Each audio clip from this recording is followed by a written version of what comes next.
আসসালামু আলাইকুম এভরিওয়ান। আপনি আপনার টিকটক অ্যাকাউন্টটাকে ডিলিট করতে চাচ্ছেন, কিন্তু কিভাবে করবেন সেটা বুঝতে পারছেন না।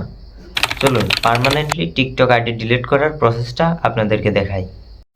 প্রথমেই আপনার মোবাইল স্ক্রিনে যেখানে টিকটক অ্যাপস আছে সেই অ্যাপসের মধ্যে প্রবেশ করতে হবে। অ্যাপসে যাওয়ার পর একদম নিচে ডান পাশে যে মি নামে একটা অপশন আছে, এই মিতে ক্লিক করতে হবে। এখানে মিতে আসার পর একদম উপরে ডান পাশে থ্রি ডটস নামে যে একটা অপশন আছে, এই থ্রি ডটসের উপর ক্লিক করতে হবে। তারপর এখানে নিচে যে সেটিংস অ্যান্ড প্রাইভেসি নামে অপশন আছে, এটার উপর ক্লিক করতে হবে। তারপর একদম উপরে ম্যানেজ অ্যাকাউন্ট নামে যে অপশন আছে, ম্যানেজ অ্যাকাউন্টে ক্লিক করতে হবে। তারপরে এখানে একদম নিচেই লেখা আছে ডিঅ্যাক্টিভেট অর ডিলেট অ্যাকাউন্ট, এখানে এই ডিঅ্যাক্টিভেট অর ডিলেট অ্যাকাউন্টে ক্লিক করতে হবে। তারপর এখানে দুইটা অপশন আছে, ডিঅ্যাক্টিভেট অ্যাকাউন্ট আর ডিলেট অ্যাকাউন্ট। আপনি কোনটা করতে চান? এখানে ডিলেট পার্মানেন্টলি করতে চাইলে নিচের অপশনটাতে ক্লিক করতে হবে। তারপরে এখানে আপনি কেন ডিলিট করবেন সে একটা কারণ চাচ্ছে, এখানে যে কোনো একটা কারণ দিয়ে দিতে হবে। এখানে যদি আপনি অ্যানাদার রিজন দেন তাহলে কেন, অন্য কোন কারণ সেটা লিখতে হবে।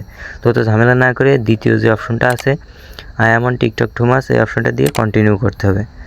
কন্টিনিউ করার পর এখানে টিক চিহ্নটা দিয়ে আবারও কন্টিনিউ করতে হবে। কন্টিনিউ করার পর এখানে আবারও টিক চিহ্নটা তুলে দিয়ে কন্টিনিউ প্রেস করতে হবে। তারপর এখানে আবারও কন্টিনিউ আসছে, তার মানে আবারও কন্টিনিউ প্রেস করতে হবে। এখানে কন্টিনিউ করার পর এখানে টিকটক কোম্পানি আপনার মোবাইলে যে নাম্বারে টিকটক অ্যাকাউন্টটা খোলা সেই নাম্বারে 4 ডিজিটের একটা কোড পাঠাবে।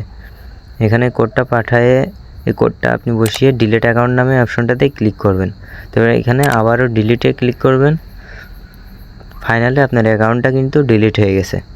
এখানে দেখা যাচ্ছে account status, your account was locked out, try logging in again.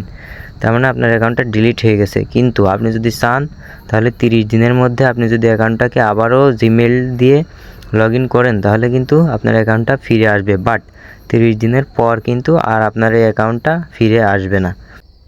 তো দর্শক, মূলত এই ছিল আমার আজকের ভিডিওটি ভালো লাগলে অবশ্যই একটা লাইক করবেন। দেখা হচ্ছে পরবর্তী ভিডিওতে। আল্লাহ হাফেজ।